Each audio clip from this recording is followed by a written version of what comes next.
د اقتصادي کمیسیون لخوا د اسلامي امارت د اقتصادي سیاست تاییدېدل. ارګوی د اقتصادي کمیسیون وروستۍ غونډه چې د ملا عبدالغني برادر په مشرۍ ترسره شوه د حکومت اقتصادي سیاست یې له څېړلو وروسته تایید کړی دی. د خپرې شوې اعلامیې پر بنسټ دغه لیدلوری د افغانستان پرمختګ د اسلامي اقتصاد نظام پر بنسټ او موخه د پانګونې جذب او پراختیا لپاره د مناسبه چاپیریال رامنځته کېدل، د تولیداتو او صادراتو زیاتوالی، د کار رامنځته کېدل، د بېوزلۍ کمېدل، د اقتصاد او هوساینې وده او ټولنیز عدالت بلل شوی دی. د ریاست الوزرا اقتصادي مرستیال محترم ملا عبدالغني برادر اخوند په مشرۍ د اقتصادي کمیسیون نوبتي غونډه کې د افغانستان اسلامي امارت اقتصادي پالیسي له هر اړخیزې ارزونې وروسته تایید شوه. د یادې پالیسي لیدلوری پر اسلامي اقتصادي نظام ولاړ پرمختللی او سوکاله افغانستان دی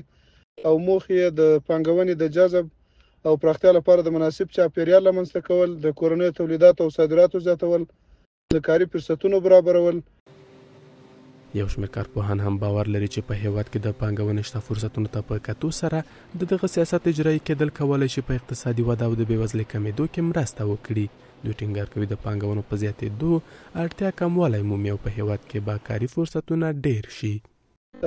دغه غونډه کې د مالیې وزارت ته هدایت وشو څو د بغلان ولایت مرکز پل خمري اړوند 14 کلیو ته د برېښنا شبکې غځولو لپاره په 1404 مالی کال کې د اړتیا وړ بودیجه ځانګړې کړي او د افغانستان برېښنا شرکت دغه پروژه تطبیق کړي. با توجه به فرصت‌های موجود سرمایه‌گذاری در افغانستان و بر حسب پالیسی‌های اقتصاد محور امارت اسلامی افغانستان،